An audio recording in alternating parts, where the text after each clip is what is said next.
मेरा नाम है नवीन भेड़ा। मैं सफदरजंग हॉस्पिटल नर्सेज यूनियन का अध्यक्ष हूँ और आज जंतर मंतर पे हम सब लोग पुरानी पेंशन बहाली के लिए एक सांकेतिक धरने के लिए इकट्ठे हुए। इसमें इस एनपीएस से क्या दिक्कत हो रही है जो आप ओपीएस की डिमांड कर रहे हैं? सर एनपीएस से तो दिक्कत ही दिक्कत है, एनपीएस का हमें कोई भी फायदा नहीं नजर आ रहा। हाँ, क्या दिक्कत है वही मैं पूछ रहा था। दिक्कत ये बता रहे हैं एनपीएस में अनिश्चितताएं हैं। और देखिए जैसे सरकार ये कहती है एक देश एक विधान, एक देश एक संविधान, एक देश एक कानून, सबका साथ सबका विकास, तो कर्मचारियों के लिए एक देश दो पेंशन क्यों? कर्मचारियों के लिए एनपीएस और नेताओं के लिए ओपीएस।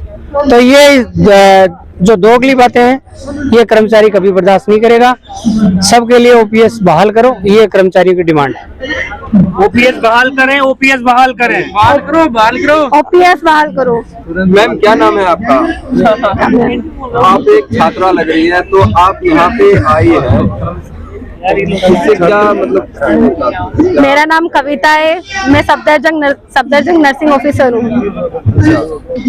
आप भी एक कर्मचारी है? हाँ जी, मैं भी एक कर्मचारी हूँ, मैं इन सबके साथ हूँ और मैं सर की बात से सहमत करती हूँ। क्या दिक्कत है, मतलब आप कैसे सहमत हैं? इसलिए सहमत हूँ, अपने हक के लिए लड़ना गलत नहीं है। अगर हम अपने भविष्य का सोच के अगर हम कुछ डिमांड कर रहे हैं तो सही कर रहे हैं ना। एनपीएस की कोई असर बोल रहे कि अनिश्चितता है बिल्कुल कोई, और हम अपनी सिक्योरिटी के लिए कुछ चीज कर रहे हैं तो वो सही है ना।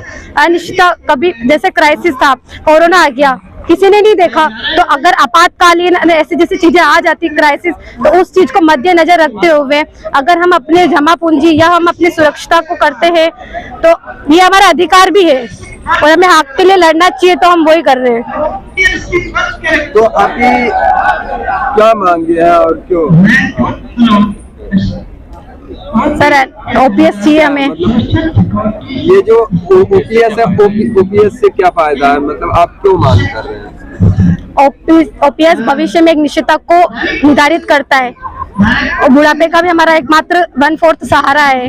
बुढ़ापे में हम कहाँ जाएंगे सर काम करने हम? लेकिन वही सरकार तो कह रही है कि एनपीएस बेहतर है।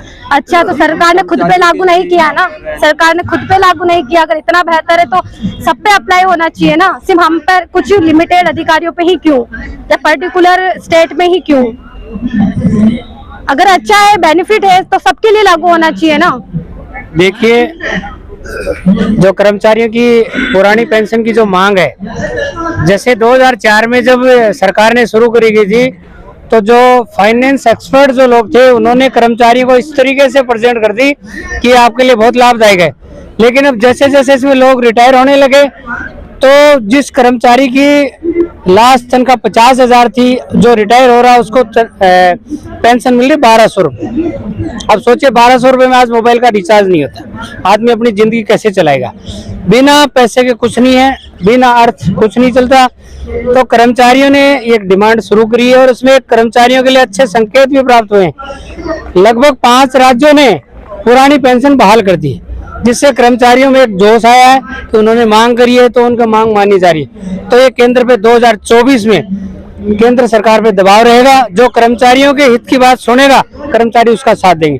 और कर्मचारी देखो समाज में एक आइडियल होता है, आम पब्लिक कर्मचारी को देखती है कि वो क्या करता है, वो मार्गदर्शक होता है समाज का, तो वो बहुत कुछ बदलाव कर सकता है।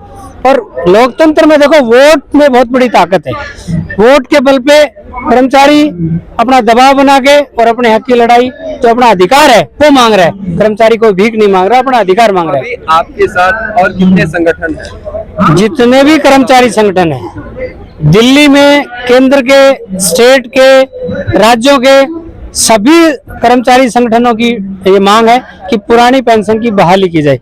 OPS OPS OPS. अगर आपकी डिमांड्स नहीं मानी जाती है तो आगे की क्या रणनीति? ये देखो सांकेतिक धरना है।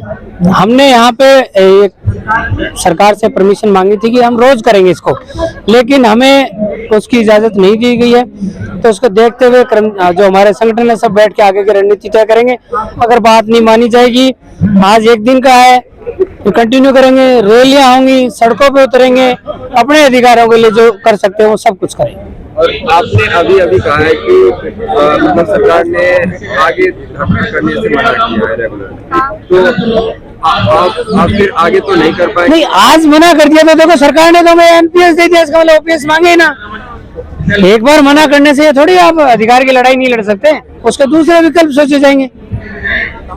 तो कर्मचारी की मांग जब तक पूरी नहीं होगी वो करता रहेगा और आखिरी सांस तक लड़ता रहेगा। कर्मचारी तो एक सैनिक की तरह है। हम लोग हेल्थ सेक्टर के आदमी हैं। कोरोना में जब सब लोग घर बैठ गए थे, हम ही थे, हमारे घर वाले हमसे डरने लग गए थे कि हमें कोरोना हो जाए।